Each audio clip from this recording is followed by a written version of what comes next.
vetting of educators against the National Register for Sex Offenders. And that's why we welcome making this public, Minister of Constitutional Development.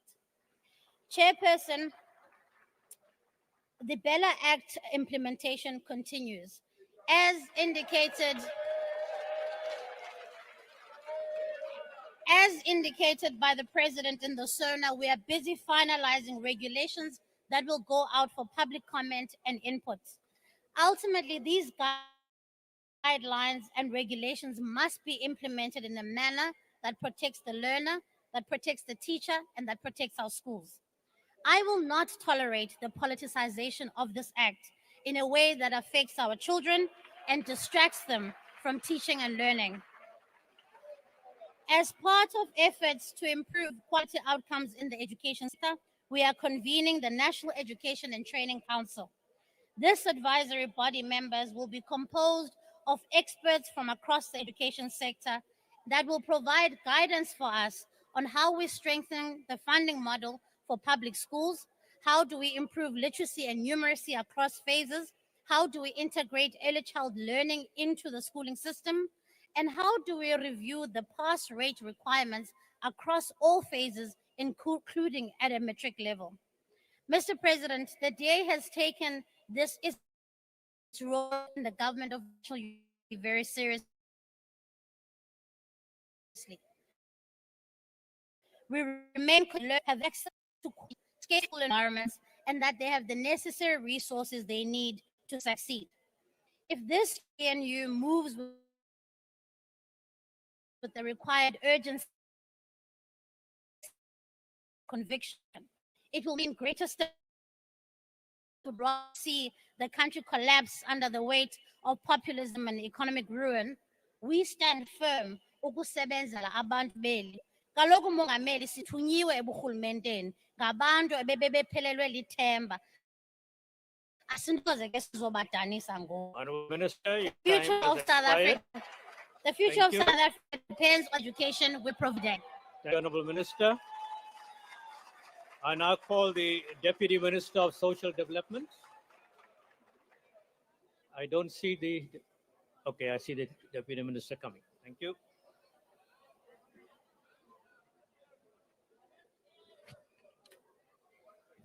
Honorable House Chair, I remember that when His Excellency Cyril Ramaphosa gave us a national address in the City Hall, I gave him 10 out of 10. And I also said that behind every president, there's a first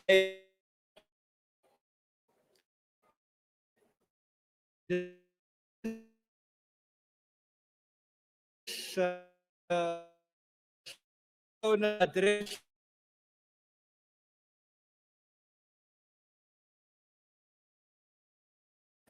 the class of 24 a standing ovation. President, I say you are doing better.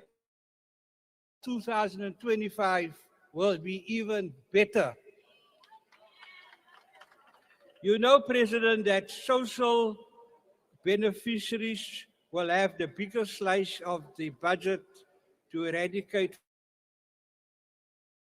the midterm development plan and also highlighted in your Sona address.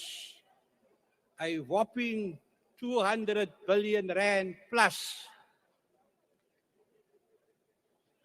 President, we must be ready to cheer the class of 2025. There will be 800,000 learners writing the grade 12 examination. 600,000 are social grant beneficiaries. 81% of the class of 2025 will make up those who are successful. 300,000 of social grant beneficiaries will automatically qualify for NSFAS bursaries. nearly 50%. This indicates that the investment government is making in the lives of the poor and vulnerable children is yielding positive impacts in breaking intergenerational poverty. In the midterm development plan, provision is made for best practice in terms of the Bella Act to give grade R learners world-class foundational education. The plan also provides for government to look after children for the first 1,000 days of their lives. We also address the needs of unborn babies in teenagers.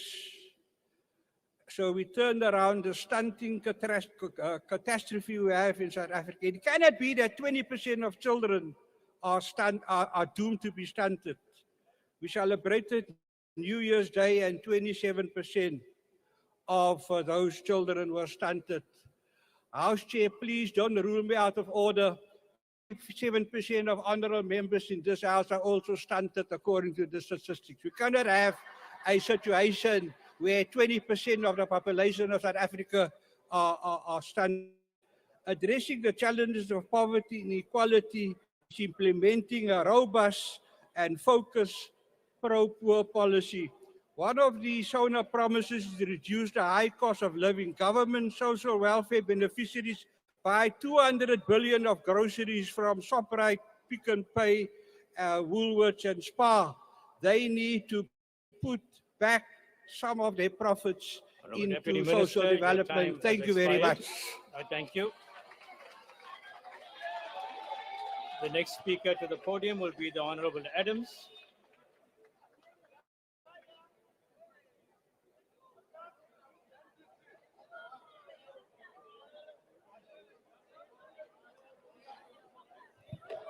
Chairperson, Honorable President, Honorable Deputy President, Madam Speaker, colleagues, the Progressive Caucus. Mr. President, there are two things I took from your speech. The one was that all of South Africa should mourn the loss of our boys in the DRC. It is a sad moment for this country. But it was countered, Mr. President, by the fact that we can send our boys to go and guard the minerals in another country, but we can't deal with the Zama at home. The second thing, Mr. President, and I want to laud you for this,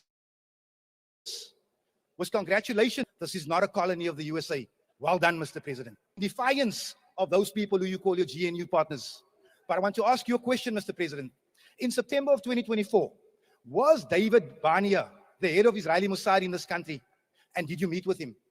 The country needs to know. I want to say to you, Mr. President, I want to address our Honorable Minister of Agriculture, who comes up here and he speaks all type of dribble. He should go home and listen to his recording, because he speaks of color's perspective. Under Jacob Zuma, if you had HIV, it was 9 sweet years because he saved lives. Under Jacob Zuma, if you were a construction worker like I, there was lots of work and lots of growth. It was a good time to be a construction worker. Under Jacob Zuma, a bread cost my mother 10 rand. Today it costs 21. I note, Honorable Minister of Agriculture, that you took the credit for sending apples to Thailand. Tell us the truth. Whose work was it really? Because I just heard the Honorable Deputy Minister of Public Works come on the stage and say things about the GNU that makes me want to welcome the EFF in a crossover to become government. I think it's necessary. I think it is time. I want to say to you, Mr. President, you can correct your mistake. There is time, because I heard a man stand here wanting to engage the Minister of Police about cattle theft. But my boys are dying 10 at a time on the Cape Flats per day. He does not speak to SAPS about that. A white man's sheep is more important than colored lives to Honorable John Steenhuisen. He has the temerity to come and stand here and talk to us about education. But his government cut our schools by 2,400 teachers and took care to protect white public schools from the losses. Mr. President, you need to encourage the minister that it is okay to be stupid. It is okay to be a hypocrite. It is okay to be a racist, but to be a combination of the three, that is not okay. Not even here.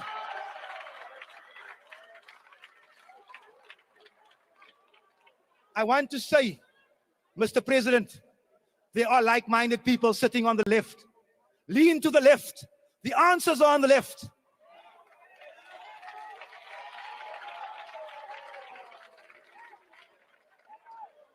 Mr. President, these people will never see eye to eye with us because they are not like us.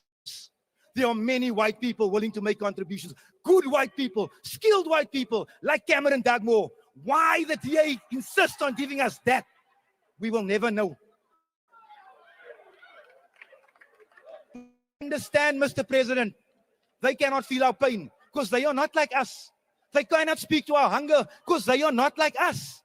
We want our land back. Helen Zille is fighting land expropriation. She's fighting land expropriation on the grounds that it is a crime against humanity. We were evicted. Adams, we were evicted, President. Are we not human? Thank you, admitting that they don't see us as human. Thank you. Thank you. The next honorable member is Honorable Peter. Honorable Peter.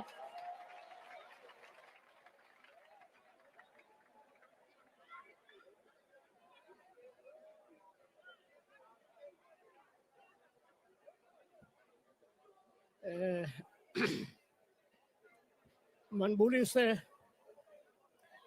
ndicela ukhuselwa chairperson. Ndicela ukhuselwa chairperson. Order, honorable members. Allow the member on the platform to speak. Thank you. Disrupted by the time. Mandibulise sihlalo wendlu. Ndibulise kumongameli njengo number 1 kweli lizwe. Ndibulise kubantu boMzantsi Afrika, ndicela indlebe bandimamele ukuba ndizawuthini ndiyi-UDM. Mongameli ohloniphekileyo weli lizwe, sime kulo mzi namhlanje sisizwe esithokombise intloko.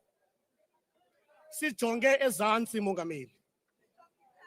Izikhalo zabemi beli lizwe zisitsho mbombozone, Mongameli. Abemi bejonge enkalweni igazi labantakwethu liphala lamhla nezolo. Asiluvanga ukhuseleko lwabo kwintetha yakho, Mongameli. Noxa nje izolo ubume phambi kwabemi beli lizwe, uthatha isifungo, uvuma ngomlomo wakho usithi, mna Mongameli weli lizwe ndiyakubakhusela abemi beli lizwe. Ndiyakuba sisicaka sabo ndibakhonze. Incwadi yezikumkani zesibini, isahluko sesibini, umqolo ngowe-19, ufundeka ngolu hlobo, Mongameli. Mhle lo mzi, kodwa amanzi awo amuncu, nomhlaba lo awunikisi nto. Ubuhle bethu apha, Mongameli, asilolutho eluntwini olusivoteleyo, ngoba bayafa namhlanje, akho nto ithethayo ngaloo nto. Si-UDM ke, Mongameli, sihlinika nabantu bezwe, sikubongoza, Mongameli. Sisithi njengoko kunje, kuyini na ukuba kube nje?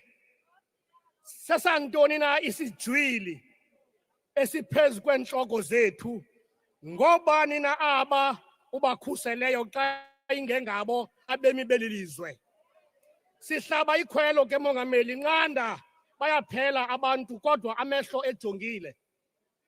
Si-UDM siyalixhasa uphulo kwanophucula oomasipala nenkqubo entsha abazawusebenza ngayo. Kwaneziseko ke, Mongameli, sinethemba lawuzisa inguqu. Siyaphinda siyi-UDM siyayixhasa mongameli ngokupheleleyo urhulumente xa ezibandakanya kwi-NHI. Kodwa mongameli sifuna uyazi ukuba le NHI izawuqhutywa njani ngoba izibhedlele zethu zime maxongo neekliniki zethu azinamayeza mongameli. Yiloo ngxaki sisithi siyayixhasa wena i-NHI kodwa sinesijwili. Mongameli sicela kwananjalo urhulumente ukuba akhawulezise nokwandlala imicelimngeni ejongene nezibhedlele zethu. Okwesibini, President, sihlalo wendlu eli lizwe lisebugqwayibeni. I-UDM ixhalabile ngakumbi ngemeko karhulumente ukuba kaziba uzawukwazi na ukuzifezekisa izithembiso ngezigidigidi aye wazikhankanya kwintetha yesizwe edlulileyo kuba ezoqoqosho zingentle. Umzekelo mongameli ukhankanye i-100 billion. Usithi mongameli le 100 billion iyawunceda izwe. Sinomdla ke mongameli ukuba le 100 billion ikwazi ukungena kwezoqoqosho ukuze nalamafama amnyama angajongele ntweni kwangurhulumente wakwazi ukuxhamla.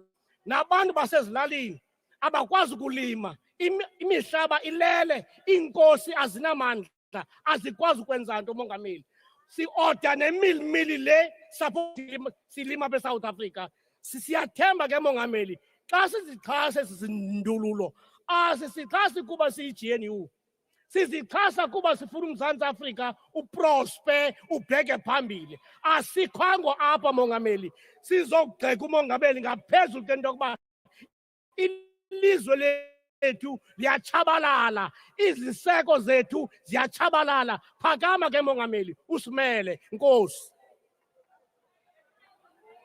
Thank you, Honorable Member. The next member to the podium is the Honorable Minister of Land Reform and Rural Development.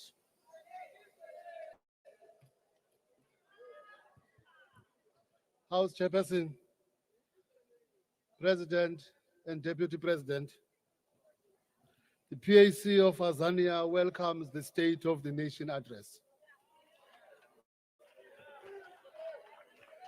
President, you made an undertaking that the government will invest in digital public infrastructure to give South Africans access to government services. You further stated that this will transform the relationship between citizens and government. To this effect, the Department of Land Reform has embarked on the digital transformation of the DIG registry process that will improve security of tenure, increase access to registry services, and improve service efficiencies. The phase of electronic lodgement of deeds through the electronic deeds registry system will go online from 1st April 2025. Once all phases of EDRS are fully completed, we envisage to link the system with other stakeholder systems such as SARS, financial sector, municipalities, Department of Justice, and Master's Office.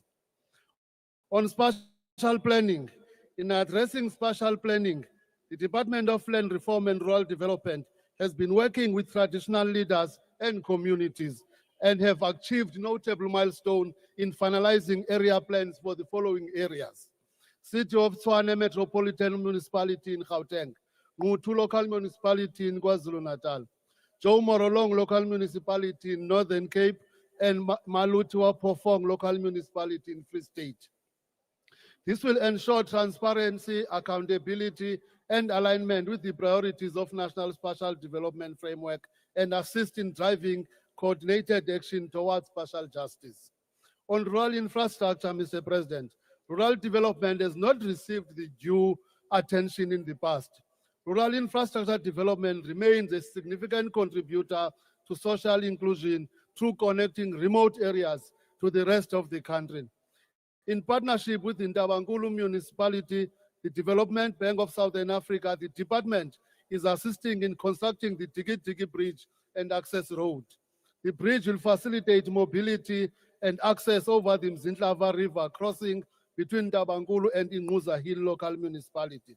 The bridge will enable connectivity to access essential services for communities of both OR Tambo and Alfred Nzo municipalities, such as school, healthcare, and essential services. Mr. President, the school children, women, and the elderly have been using drums to cross the river. The construction is expected to be completed by end of November 2025. On rural youth development, in the 2023-2024, a total of 2,842 youth from rural areas were trained through the NARISEC program in our quest to address youth development skills. In the 2025-2026, 570 youth from high poverty and social vulnerable deep rural wards were identified based on information from States SA. The youth are currently completing their vocational artisan training in various colleges and with facilitated into committed exit opportunities, namely jobs and running their own businesses. This program is implemented in partnership with several other departments to be cost effective. On land restitution, this financial year, in our commitment to addressing land restitution, we have settled a total of 79 claims. The settlement of these claims have resulted in the award of 1,562 hectares of land and at a cost of Honorable Minister, your 20,906,000. time has expired. Liphosiwe ke, bendisaqhuba. The next member to the podium will be the Honorable Mokhai.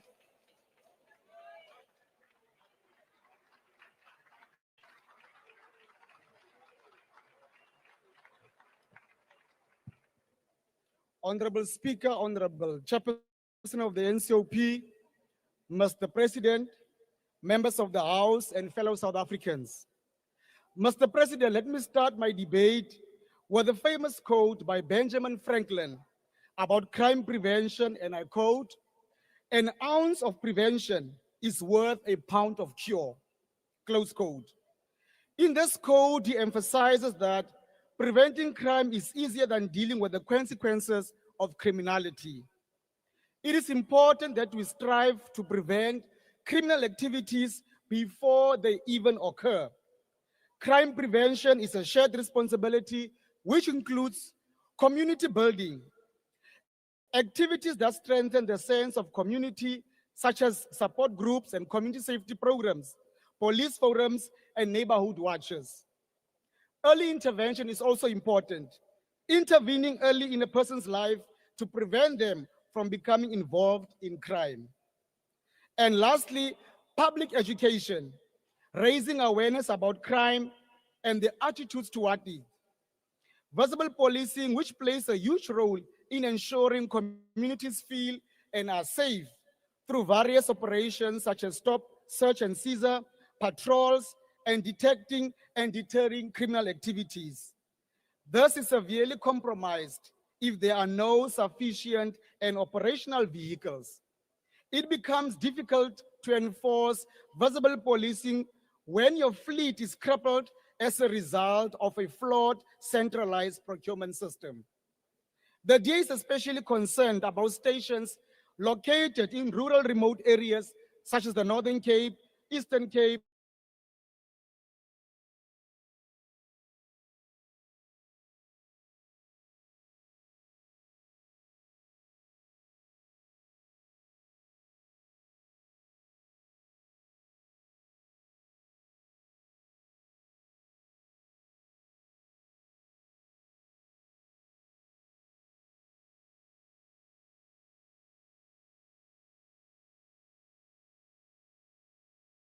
vehicles, while 20 are waiting repairs and maintenance.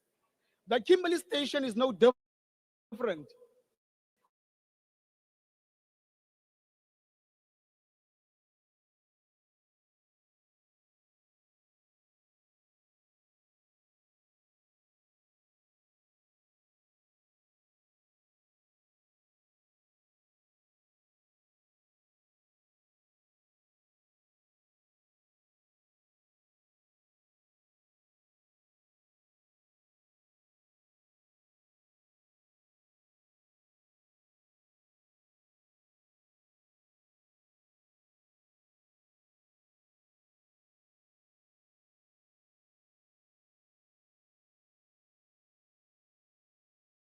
Brand of delayed response times to crime and emergencies by the SAPS in the province.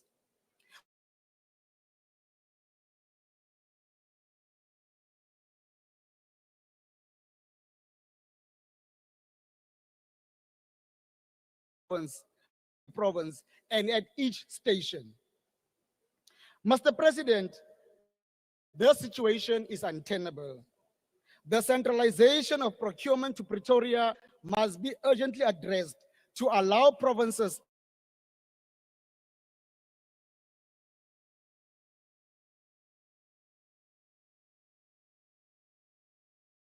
in the shortest of time. The administrative processes to procure just a single part for the SAPS vehicle is more threatening to the safety of residents than it is following due protocol.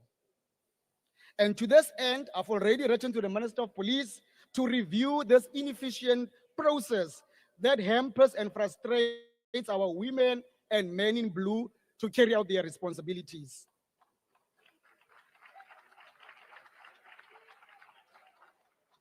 Securing parts for vehicles needs to be a swift and a seamless process to ensure all vehicles are up and running within 30 days, whereby they are returned to the SAPS stations so that policing can commence unhindered and without delays. We know that officers across the country under resources to carry officers. As I conclude, Chair, meneer President, dit is presies hoekom die DA aanhou aandring om die devolusie van polisiebevoegdhede na bevoegde provinsies. Die Weskaap het bewys dat wanneer provinsies self verantwoordelikheid neem vir misdaadbekaping, daar werklike resultate is.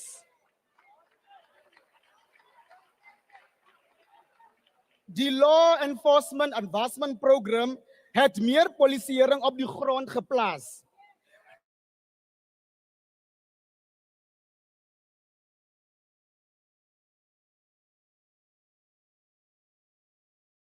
En lang prosesse gevat om die misdaad in Suid-Afrika te veg.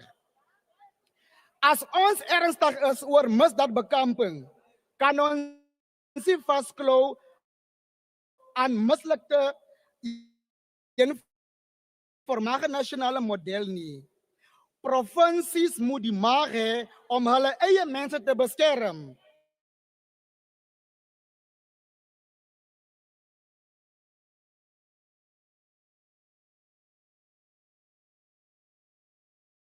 Tirelo polisi mo Afrika Borwa. A re gagamatseng ka thata gore baagi botlhe ba naga ya rona ba ne ba babalesegile ka dinako tsotlhe. Pabalesego ya baagi ba rona e botlhokwa thata. Ke a leboga. I thank you. Baie dankie. Thank you very much, Honorable Mokhai. The next speaker was supposed to be from the UAT, but I've been no name put forward, and there's no member from the UAT. So we move on to the next speaker, and that will be the Honorable Podium, please.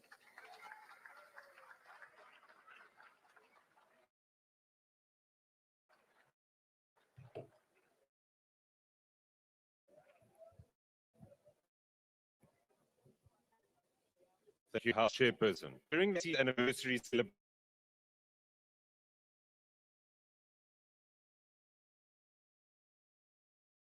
of last year's electoral setback, President Ramaphosa correctly pointed out that the ANC's electoral setback forced it to work with other parties. However, he mistakenly suggested that the GNU should be the vehicle to advance the NDR. It is precisely the policies and laws associated with the NDR that led voters to abandon the ANC, thereby paving the way for a multi-party government to enter the union buildings to deliver on the promise of growth and jobs. If we are being brutally honest, all partners in the GNU recognize that the policy direction taken by the government over the past 30 years did not work, and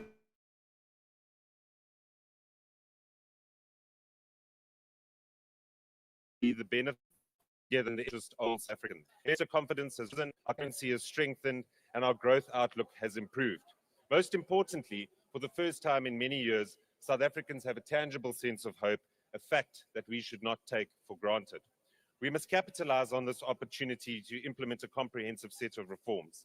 These reforms include pursuing an aggressive debt reduction strategy to ensure that we live within our means and restore macroeconomic stability, expediting the private sector's involvement in energy generation and transmission within 12 months to create a truly competitive energy market, finalizing port and rail concession agreements with private partners by the end of the year to enhance competitiveness and position ourselves as an export-oriented economy, reviewing existing duties and tariffs which hinder trade and make goods more expensive for South African consumers.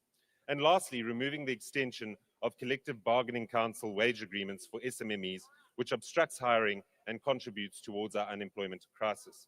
However, these reforms will be futile if the ANC continues to pursue its destructive NDR laws and policies, such as the National Health Insurance Act, the Expropriation Act, and the Transformation Fund.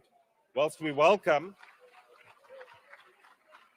the removal of the NHI targets from the medium-term development plan, it is only the first step in ensuring that private healthcare is protected and universal healthcare coverage is realized. The NHI Act requires substantive legislative amendments to achieve universal healthcare coverage and prevent our fiscus from collapsing. The only way to realize universal healthcare coverage is by improving the governance of the public healthcare system and making it easier and more affordable for individuals to access private medical aid. Furthermore, the recent enactment of the Expropriation Act has wrought havoc both domestically and abroad. It has created significant uncertainty for both domestic and international investors, undermined property rights, and triggered a backlash from our long-standing and valued trading partner, the United States of America. This comes at a critical time when our continued participation in the America Growth and Opportunity Act and critical aid funding are under review.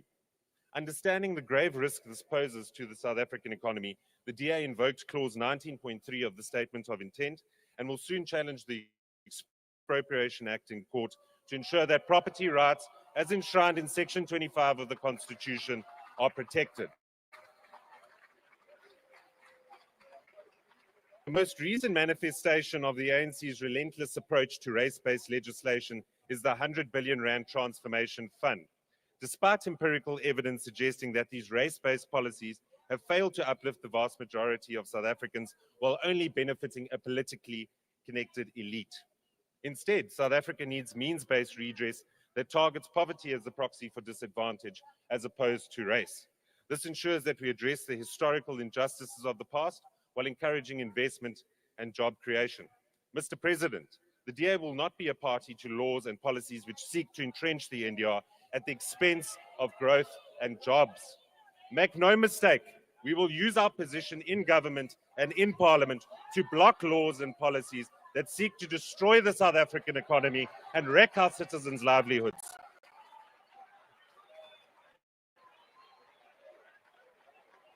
Mr. President, we joined the GNU to drive growth up and unemployment numbers down. However, we can only achieve this by implementing a fresh policy reform agenda at greater depth and greater speed. House Chair, I thank you.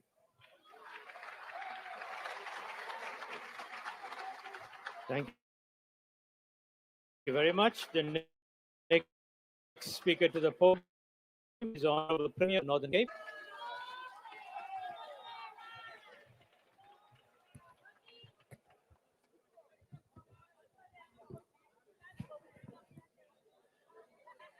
Thank you. Thank you very much, Speaker.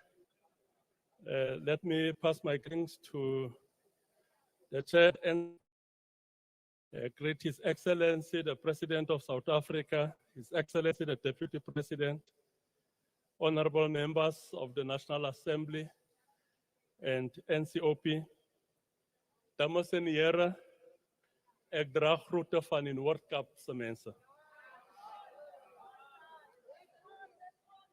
Let me commend the President, His Excellency, President Ramaphosa, for delivering a forthright and forward-looking State of the Nation address.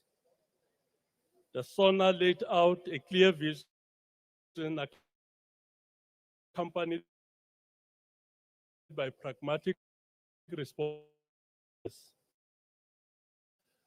Road economy, the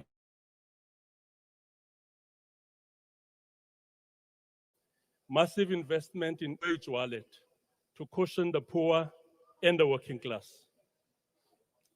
There is a vision and a plan, and that is leadership, President, and not turbo-charged populism by motto mouth Trump equivalents in here who never disappoint. Honorable Speaker, after the 2024 elections, the ANC played a pivotal and pioneering role in the establishment of the GNU. Since, I have attended 3 meetings of the GNU, and as the province, we hosted 4 ministers, 6 deputy ministers. All these activities left me with an emblematic impression that despite the enormous challenges in the operational aspects of the GNU, it will run its full term. It's not going to collapse. This is good for political stability in the country. We need to thank the participating parties in the GNU for their ability to shun politics of brinkmanship. Madam Speaker, a first-year student in geopolitics will tell you that the US is very nervous since the beginning of the 3rd decade of the 21st century, because there is a real strategic contender on the horizon for global leadership, which is China. What frustrates the North is that this contender is coming from the South, former third world country, and now a developing economy, bolstered by the BRICS outfit. This strategic contender is surging and not pulling back an inch. So we are trapped in a battle of giants. In this, we support the president in his brave assertion that we will not be bullied by a rogue superpower. I firmly believe that with our collective resolve and determination, as a people, we can handle anything thrown on us, even by this fading captain of imperialism. These ill-conceived White House executive orders are certainly going to spark and fuel racial tension in the country that still resides vivid memories of racial oppression, economic exploitation and exclusion of blacks. Black poverty and economic marginalization is a systemic function of the penetrative impact of apartheid colonialism in South Africa. A very big section of the white population in the country is disgusted and enraged by these executive orders. Honorable Speaker, just yesterday at the airport, I met a very enraged white middle-aged lady called Magdalena. Magdalena and her husband own 16 farms, and the hectareage of those farms combined is bigger than Kimberley. And she understands the need for expropriation of land. She inquired whether I was flying out to attend the Sona Debate en toe het sy my baie mooi gevra om die boodskap aan al die leerders van parlement hier te bring. Dat sy sê, Trump se moer en ook hulle se moer die wat Big Daddy Trump in ons land betrokke maak. That's the message from Magdalena, who's a white middle-aged lady who owns about 6 farms in the country. Honorable Speaker, 2024 marked the last lap of the 6th administration and was a good year for the Northern Cape. In the first 3 quarters of 2024, the Northern Cape economy created 1,000 new jobs, and that put the Northern Cape on the 2nd spot as the province with the lowest unemployment. This morning, as we are gathered here this morning, 331,000 people clocked at employment places in the Northern Cape. Highest ever figure of employment in the history of the province. Our GDP, Honorable Speaker, per region in 2024 was 152 billion rand, which marked a 35 billion rand increase from the 117 billion rand in 2019. The major contributing factors to this growth were mining, energy, and government spending in infrastructure. Last year, Honorable Speaker, we recorded a 5 years cumulative expenditure of about 25 billion rand investment in infrastructure. This accounts for 19 modern schools, state-of-the-art schools that we built, 11 clinics, road, libraries, water, and eradication of bucket projects. The Namakwa Special Economic Zone was designated by Minister Ibrahim Patel. I would love this house to give the minister a nice round of applause. Our first phase, 1 billion rand housing project, and contractors are on site building houses for the people of the Northern Cape. In 2024, SANRAL commenced with the implementation of the 14 billion rand road maintenance project. I'm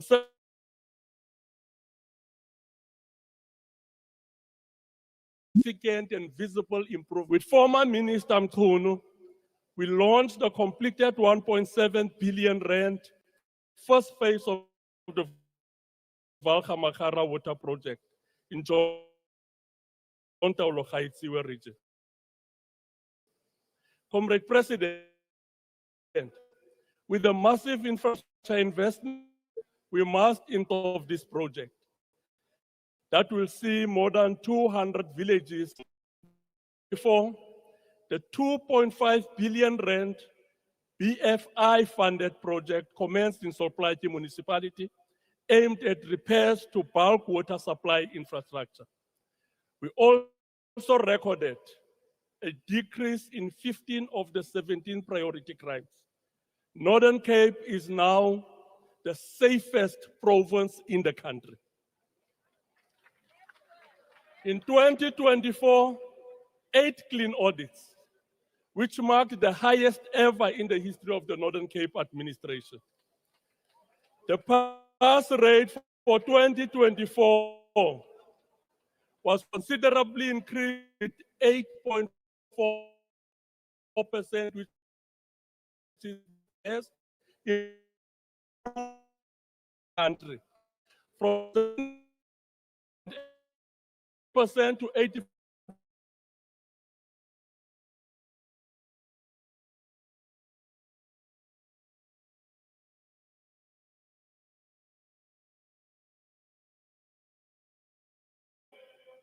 To build on this momentum, we are in a process of finalizing the Provincial Infrastructure Plan 2040 and Provincial Job Creation Strategy 2030.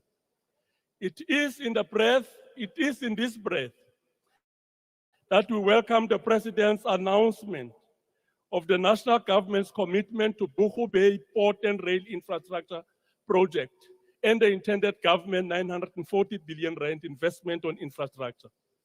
Implementation of the Buchu Bay Port and Rail Infrastructure will alleviate the port gridlock that we are currently confronted with as a country.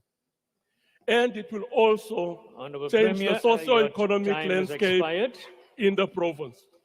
Thank you, Honorable Premier. Thank you very much. Thank you very much. The next speaker to the podium will be the Honorable Minister of Tourism.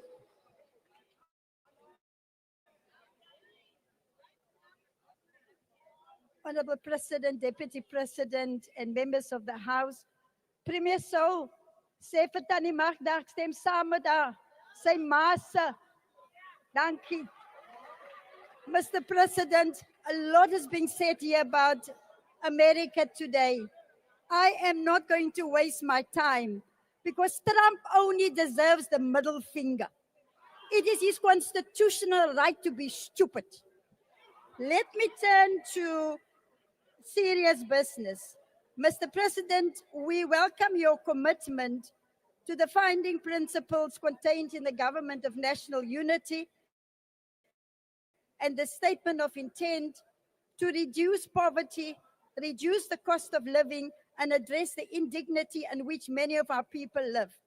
However, we must acknowledge that regardless of all the noise, both locally and internationally, South Africa has constitutional and moral obligations to transform society, to narrow inequality, and create a nation in which all citizens have a stake. Section 27 of our Constitution guarantees the right to access to basic needs, including healthcare, food, water, and social security. It also places the onus on the state to take reasonable steps to ensure that these rights are met. And already we have got the Grootboom Constitutional Court judgment to this effect. The SRD grant has played a critical role in keeping millions afloat, but it remains insufficient to lift our people out of extreme poverty. The GNU needs to implement the safety net. We all agreed to reduce poverty in the statement of intent, and in the basic basic income grant would not just be a welfare increasing consumer spending, supporting small business, create driven opportunity on tourism front. We have great strides in the past year, and the success has been our work presidency, the State Security Agency, and the Department of Home Affairs on the visa regime. As stated by the President in Sona, that we will continue to enhance our visa system to make it easier for skilled people to invest in our country and grow tourism. The Department of Tourism will use the visa enablers, the electronic travel authorization, the trusted tour operator scheme, and the digital nomad to grow tourism targeting India and China. As the tourism sector, I want to commend and thank the Minister of Home Affairs and his team for the impressive gain made on visa regime front. Tourism in India and China, they are very excited about this new initiative, and we cannot wait to reap the rewards of the progress in the coming months. As stated by President Insona, that the diversity, the energy, the talent of the South African people is our greatest asset. And I must take this time to thank each and every person in the tourism sector for all their hard work and contributions to our growing sector. And I wish to thank them in advance for the work that we will continue to do. Another key development, it's on the 4th of December, 2024, Cabinet approved the route development marketing strategy to be implemented from the 1st of April, Thank you, Honourable 2025. Minister. Your time has expired. The next speaker to the podium will be the Honourable Chirwa.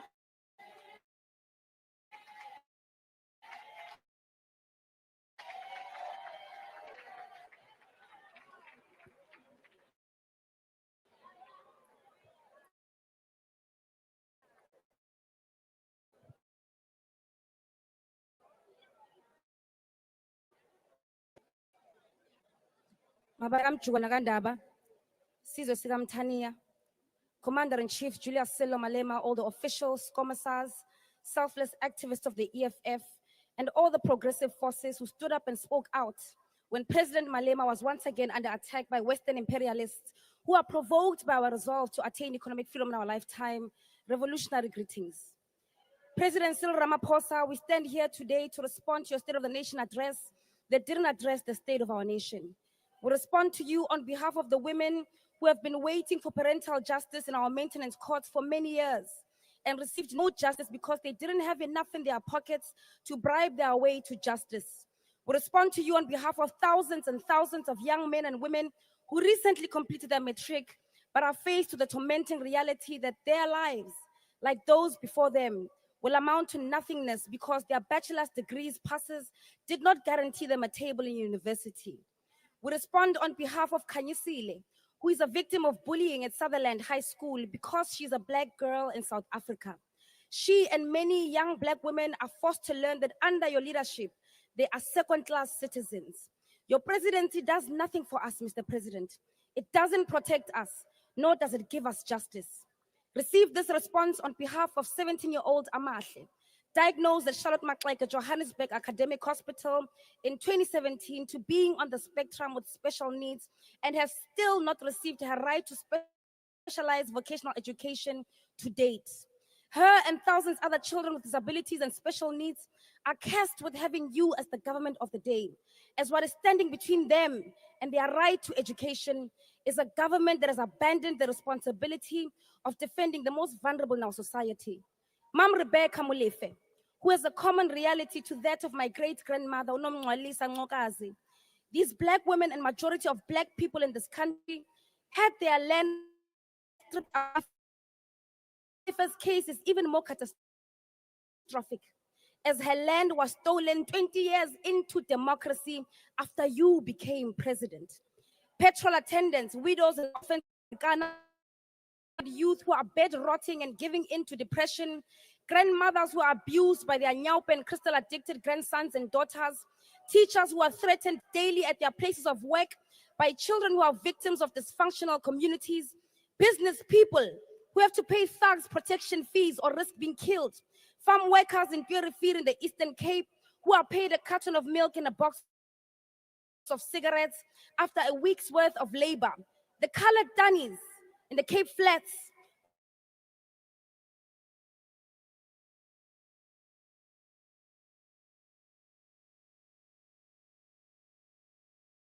hoping to end the violence because government protects them. The police agree with you that you must not be bullied.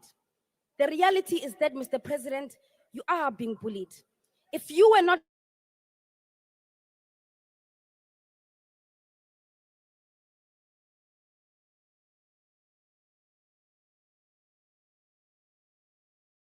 expropriation of land of revolution, but yet far away from true justice. The state, including parliament, the executive and the judiciary, carry the obligation to redress imbalances of the past through the enactment of laws that will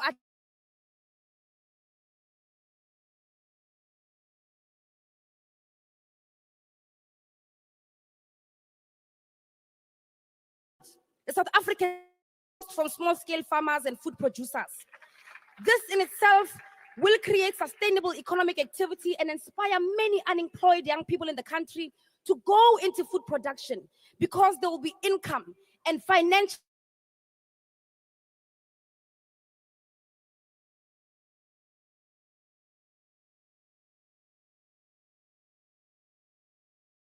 and stop truck drivers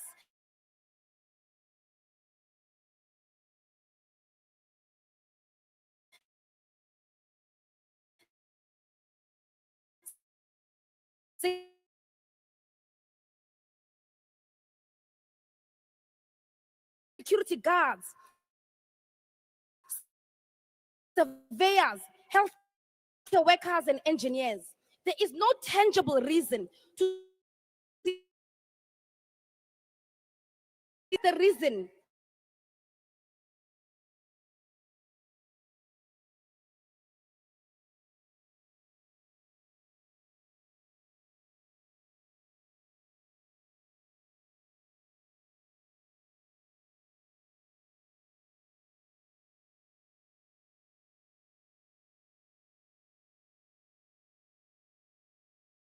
roads. Introduce vocational education in earlier grades. Decolonize the education curriculum. We want you to be exhausted of creating matriculants who have zero skills to show after 12 years of being in the education system. This while children as young as 9 years old are being taught robotics in China. You have been president for 7 years now. May this be the very last State of the Nation address where you hide the shame of your incompetency behind a vision board that never comes to fruition. You chose to Honorable lead with Chairman, people. could you please take your seat? Honorable member, on what point of order are you standing? Thank you very much, Honorable Chair. I'm rising on Rule 53 of the Joint Rule of Parliament. The Honorable Member is making personal reflection on the integrity of the President.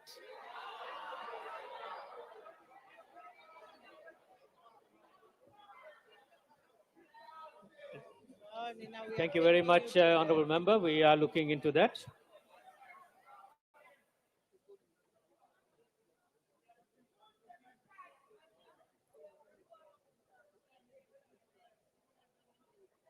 Mr. President, you chose to lead with people who want to maintain the status quo because you are bullied.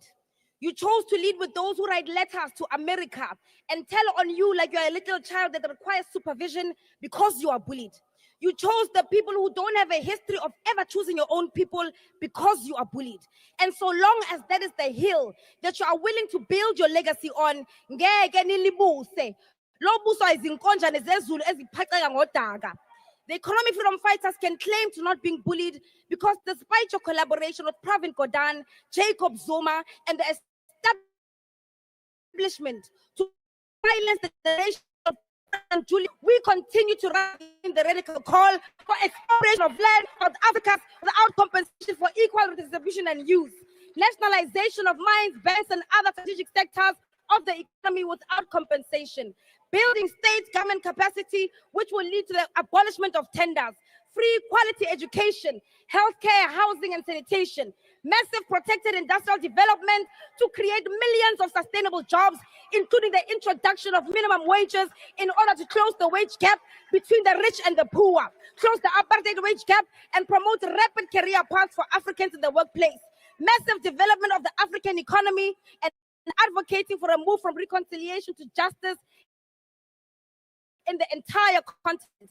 Open, counter, and corrupt-free government and society with force, police, and other agencies. We continue to call for economic freedom in our lifetime. Economic freedom in our lifetime. Economic freedom in our lifetime. Economic freedom in our lifetime. The Thank you very much, progressive is in Honorable Member. tatters. The next member of Higher Education.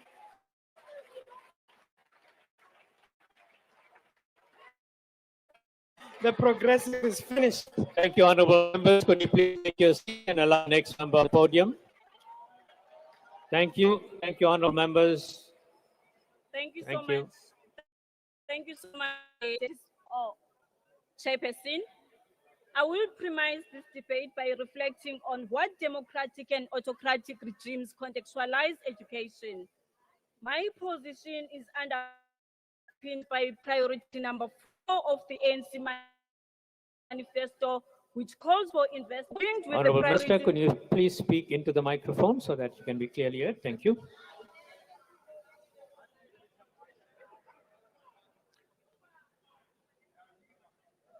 I will premise this debate by reflecting on what democratic and autocratic regimes contextualize education. My position is underpinned by priority number 4 of the ANC manifesto, which calls for investing in people, linked with the priority of the GNU, a capable, ethical, and developmental state. In the 1950s, Verwoerd said, I quote, "There is no place for the Bantu in the European community above the level of certain forms of labor. What is the use of teaching the Bantu child mathematics when it cannot use in the practice? That is quite absurd. Education must train people in accordance with their opportunities in life, according to the spheres in which they live. That's why today we have a challenge of maths and science in our students in terms of performance. It's because of the white people in the 1950s. On the contrary, Nelson Mandela said, It is not beyond our power to create a world in which all children have access to good education. Those who do not believe this have small imaginations. We remember his words today, hence it marks 35 years of his release from prison. Ekuseni ngo-4 o'clock, sakhulula uMandela. In response to these divergent views, one of the leaders of the Progressive Liberation Movement, which is the African National Congress, the latter, and the colonial ruler, the former, 70 years ago, a profound promise was made in the Freedom Charter, a declaration that the doors of learning and culture shall be opened. This year, we rise in our collective spirit to stand against bullies. As President Ramaphosa declared, we will not be bullied. We will not be bullied as we dismantle the structural barriers of inequality. We will not be bullied as we move decisively to implement the NHI, the Bella Bill, the Expropriation Act, ensuring that power, resources, and opportunities serve the people, not the privileged elite. What we need to understand is that education can put us in a trajectory to rapidly respond to the economy of the future through cutting-edge research capabilities, empower our nation's people to claim the democratic freedom and our society. Today, we reaffirm this noble vision of our people. We understand the aspirations of the society and visioning an integrated approach of the government focus of all-round improvement on education system as a whole. An education system that has a consolidated programmatic vision, an education value chain with a focus on early childhood development, basic education, and post-school education and training, which is then going to transition into the world of work, thereby addressing access and success. During Sona, His Excellency President Cyril Ramaphosa said, matric class of 2024 achieved the highest pass rate in our country's history for the first time in history of our country. Nearly half of these learners achieved a bachelor pass. Honorable Chair, through years of patience, deliberate interventions, and 2 years of policy reforms by the ANC-led government in the previous administration, the sector now is maturing and demonstrating incremental performance, which has resulted in the 87.3% pass rate in 2024. Honorable Speaker, we are now, as the African National Congress, reaping the fruits of these reforms introduced by the democratic government led by the African National Congress, together with measures implemented to drive support during COVID-19 period. Ultimately, in 2024, these measures proved to be effective as we witnessed a significant increase in metric results due to progressive decisions made to support the class of 2024 by the sixth administration. Recent reforms that have been introduced in the sixth administration is the Bella Bill, which was signed into law. It is a pivotal act for ensuring that education is accessible and inclusive, and it does not leave anyone behind. We will continue paying attention to the socio-economic relevance of this effort by restructuring and reimagining NSFAS as well as CITAS to drive education and skills revolution as a catalyst for all-round socio-economic transformation.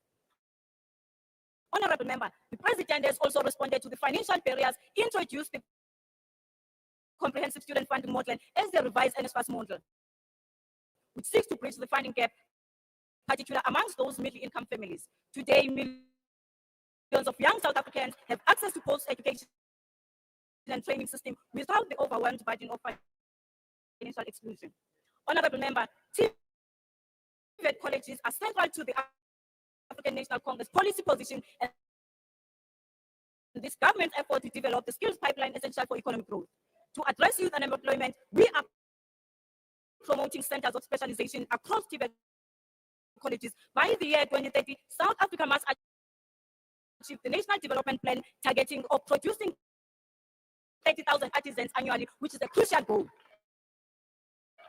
Additional test centers have been established to certify artisans who can contribute to the construction, automotive, and manufacturing industries, ensuring a future-oriented workforce.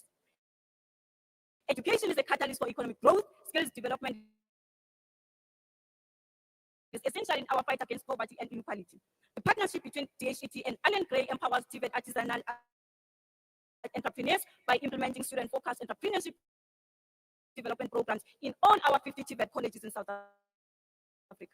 Honorable Chair, we commend the ANC, the leader of government, for steering a united GNU where diversity thrives, where ideological differences is embraced, and the nation building takes center stage. Meanwhile, outside the GNU, it is colder than a Cape Town winter. The so-called progressive caucus collapsed faster than the EFF switches from a red overall parliament to designer clothes after parliament. You will see them today. The camouflage toy soldiers marching cycles lost in a family legacy party where leadership is inherited. Maybe a GNU camp is indeed needed so that they can learn how essentially unity is. Honorable members, when we speak of transformation today, we do so with the understanding that it is not merely an option, but a necessity. We cannot accelerate growth, tackle inequality, or reduce unemployment without fundamentally empowering our youth. South Africa and the entire continent must acknowledge that their biggest asset is not just natural resources, but also their youthful population. Utilizing this young population. Thank you very much, Honorable Minister. Your Thank time you so has much. expired. Thank you. The next speaker to the podium is Honorable Mikalapis.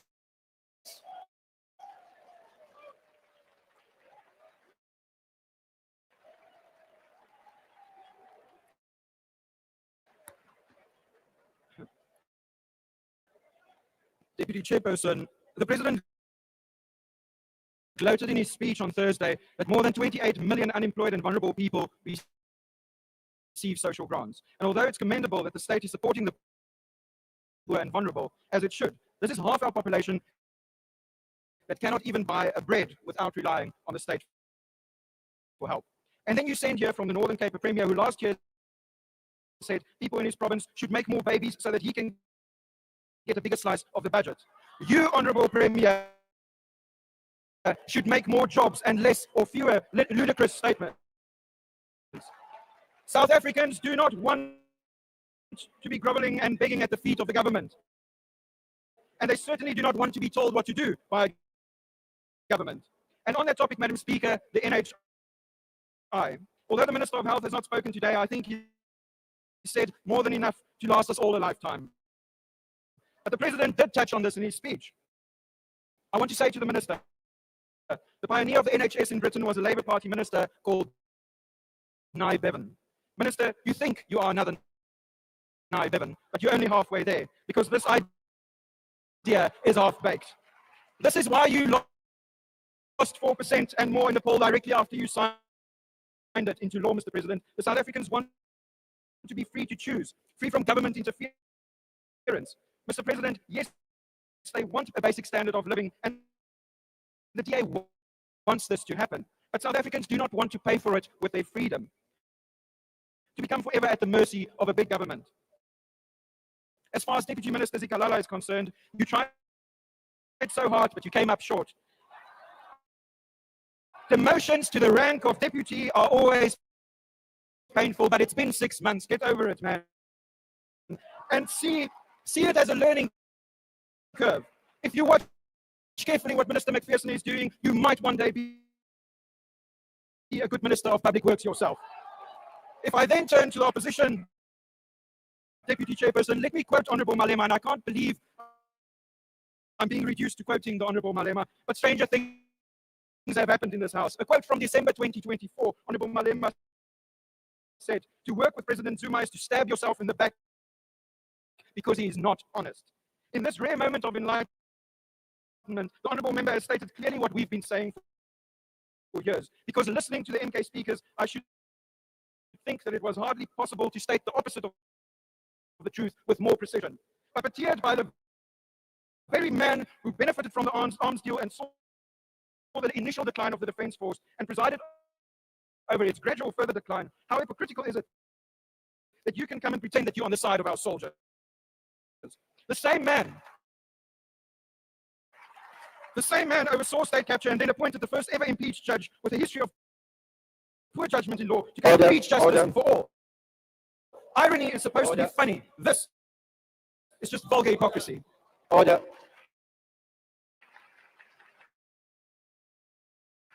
Remember, could you please rise so I can see who it is?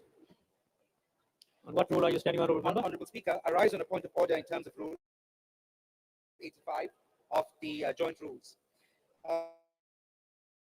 The Honourable Sikaladis, he made some improper and defamatory statements against President Jacob Zuma, alleging the outcome of an arms Sorry, deal. Honourable Member, Rule 85 is the wrong rule that you are standing on. Please take your seat. It's the wrong rule. Thank you. Continue. Honourable Member. Which rule book are you looking at? Rule 85. Of which rule book? The joint rules. I'm just wondering, I'm referring to the National Assembly. No, this is a joint rules that will apply. The joint rules. Please take your seat. Thank you. Thank you. Honourable Nicholas. May continue. And finally, we have the small parties who one by one came to tell us in a few minutes each how to govern, when the most they've done up to now is to destabilize every government they've ever been a part of, with not a single leadership election between the lot of them. Precious democracy there. Mr. President, we need to create jobs and growth. Our dear ministers have begun creating exactly this. That's why you could brag about mostly their achievements on Thursday. And good for you. Now, the rest of the cabinet must come on board, and urgently, so the entire government can take this country forward. I thank you. Thank you very much, Honourable Member.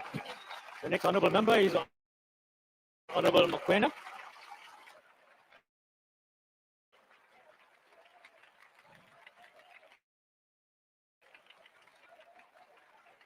Thank you, Honourable Members. Could you please give the Honourable Member opportunity to speak and be heard? Thank you. Thank you. Is it on? Madam Speaker, Deputy Chairperson of the NCOP, greetings to all South Africans. I would like to acknowledge the incomparable and charismatic president of the MK Party, the bold and the decisive leader of our era, His Excellency J.G. Zuma, as well as our esteemed party leader, Dr. M.J. Shope, a figure of resilience, distinction, tried and tested through times, who proudly holds the highest accolades in the 7th Parliament. I would like to remind some of the previous speakers who seemingly did not get the memo of why we are here. We are here to debate the Sona, not to debate the MK Party president. Because thanks to some of you, because of your devious and conniving actions. Honourable Members, allow the Speaker to continue. Thank you. Because of some of your devious and conniving actions, he's simply an esteemed guest today. Honourable Stenazen, you need to really heal. I mean, it's been years from now. Your continued obsession over President Zuma is now laughable. It has reached a sad level, and it hasn't changed the fact that you have joined this government out of desperation. Someone needs to tell the DA to focus their energy on the embarrassing city of Tshwane exclusion. Concentrate rather on begging Honorable Panyaza to finally give you a table at his seat. The MK Party should be the last of your worries.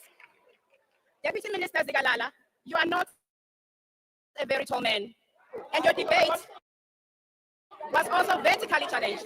Order. You simply missed the point.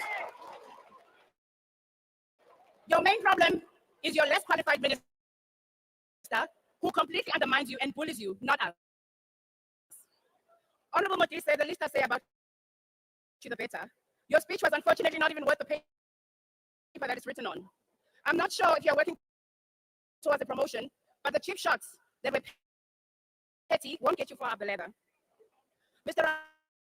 Ramaphosa, what we witnessed at the State of the Nation address was nothing more than a calculated attempt to distract the nation from the shocking failures of your government. Failures that have quite frankly crippled the lives of millions of South Africans, crippled our health systems, our education system, and infrastructure, and even safety of our citizens. The false progress and transformation that you so boldly represent were quite misleading, for a lack of a better word. Nothing more than a mask covering the festering wounds of corruption, mismanagement, and neglect. It is no secret that your government has failed to deliver, yet you continue to spin the tale of progress while our people suffer. Instead, we see cadre deployment. A cadre deployment has now manifested itself to the other GNU parties and its heavily bloated cabinet. The MK party, whether you like it or not, we are a government in waiting. We stand committed to exposing the truth. We stand committed to ensuring that the harsh realities of our people are not swept under the rug by an empty promises and your well-crafted speech. And today we represent the truth that your government has failed. Failed our provinces, failed our people, you failed our future in this country. This is the harsh reality of our provinces. Let us start with Eastern Cape, a province that has become a symbol of systematic failure, a province where financial mismanagement has reached its staggering height. Over 1 billion rand unauthorized spending. This can't be a minor mistake. It's a failure of governance. Out of the 39 municipalities in that province, nearly half of them are at the brink of collapse, with only a handful managing to achieve even the most basic standard of accountability. Take the tragic loss of 231 lives in the roads of Eastern Cape in 2024, due to the horrible state of the provincial roads, roads that were never maintained, roads that were left to decay while politicians turned a blind eye. Then we move to KZN, our beautiful province of KZN, a province betrayed by this very GNU, a province that stole the votes of the people. We all know that the MK party won KZN fair and square. But through the manipulation of GNU, your government has abandoned its duty to protect its citizens. Unemployment in this province has soared to a high of 42%. This is not an economic success at all. But it doesn't stop there. 1,000 lives have been have no access to clean water. Sanitation projects that were promised remain unfinished. Free State, this promised land reform has proven to be nothing but empty words. Farmers, both new and old, are being abandoned. In Gauteng, let us turn our heads to Gauteng, where over 300,000 families remain on housing waiting lists. Meanwhile, informal settlements continue to mushroom. The streets of Johannesburg used to be quite beautiful, once a shining example of Africa's potential, now littered and neglected through the GNU. Mpumalanga, the center of South African's coal, not just from economic stagnation, but it's suffocating from the environmental decline. Despite your promises, sir, power outages are still a daily routine, still a daily reality in Mpumalanga.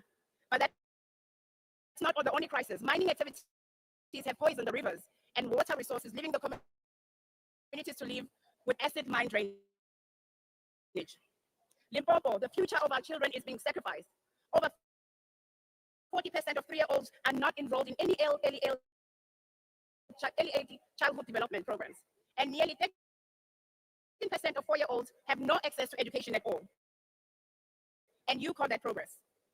Let's get to the province of Northwest. Municipalities continue to fail, deliver basic services. Funds meant for service delivery are mismanaged every day. Then it's the Western Cape, where the DA carries on with a loud hailer saying that it's boasting about economic growth. But the reality is far different. We see you. The progress they talk of only benefits the privileged few. You only need to land in Cape Town airport to see the grim reality of what our people are facing. The housing backlog in the province exceeds 300,000. We as the MK Party are led by a fearless and visionary leader whose strength and decisiveness define this era. We have been entrusted with a mandate by the people who refuse to accept a future dictated by lies and empty promises. The failures of the government of the GNU are not just an embarrassment. They are a betrayal of the people who put you in the trust. The time for real change is now. And to those who cling to hate, division, and racism in disguise, we see you. We urge you to take advantage of the opportunity opened up by Trump. The gates of America are open for you. You will not be missed. Thank you. Thank you, Honourable Member. The next member to speak is the Honourable Mamapelo. Thank you, Honourable Members. Please allow the member on the podium to speak. Thank you. Chairperson. Order, Honourable Members. Chairperson, and the collective of the presiding officers, the President of the Republic, the Deputy President, and the collective of the executive, and honorable members,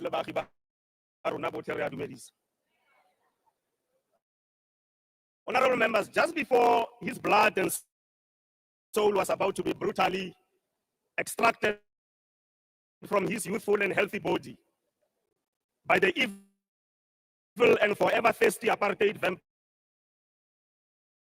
vampires for black blood, Solomon Matangu said the following, and I quote, "Tell my people that I love them and they must continue the fight. My blood will nourish the tree that will water the tree of freedom," close quotation. President Ramaphosa, your State of the Nation address is in the context of what Solomon Matangu was saying. Because in that State of the Nation address, you demonstrated love for the people of South Africa. This you demonstrated by ensuring that the message is very clear to our people in the world that the South Africa, because we have peace and friendship, ancillary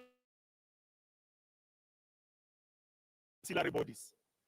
You indicated in your speech that the reason why we love our people, that is why we are part of multilateralism. You indicated in your speech that it is important for us not to allow imperialism to be unleashed on the people of South Africa. You indicated that the reason why we must continue to work with the African continent is because we are part of Africa and we must ensure that Africa succeeds in its quest to make sure that the economy grows and to make sure that we create jobs for the people of Africa. You said, President, in your speech, that you are continuing to engage both Russia and Ukraine to make sure that there is peace and friendship, as the Freedom Charter has said. This you are doing because you love our people. I just want to make an example of this love which flows from your organization, the African National Congress. There will be a lot of brouhaha to you if you are a leader at that level. But we know, President, that empirical evidence has demonstrated that here in South Africa, our foreign exchange reserves are hovering around 1.6 trillion. These foreign exchange reserves that we have are not happening because they fell like manna from heaven. It's happening because there's a deliberate program in the leadership that you are leading in government by the African National Congress to make sure that we invest in other nations and other nations also invest in South Africa. It has happened because the necessary investment conditions are created and continue to be strengthened to ensure that people and companies are able to come to South Africa to invest so that we can deal with poverty, inequality, and unemployment. Honorable Groenewald, I think you are being hypocritical and disingenuous. You take advantage of the prevailing circumstances because of voices that are coming from the US. You want to impress them by conflating the matters of expropriation of land with matters of common criminality. Because a matter of somebody who invades a farm illegally, that is criminality. And therefore you can't conflate it with an act that has been signed by the president.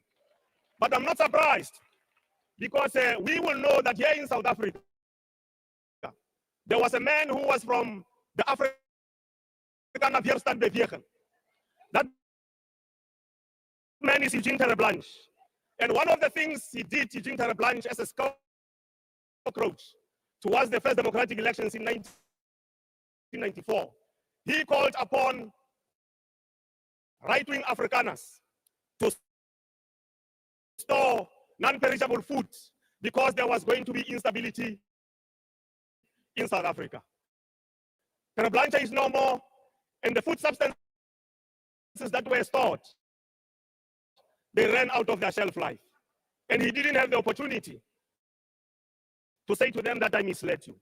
I'm saying this because the right-wingers, in the form of Solidarity and AfriForum, are doing exactly the same thing. If you say that, and you mislead people, if you say that in South Africa there's land grabs that are taking place, when you know the truth that there's no land grabs taking place in South Africa, there's a constitution that we are respecting, you are behaving exactly like Eugene Terreblanche behaved before the 1994 elections.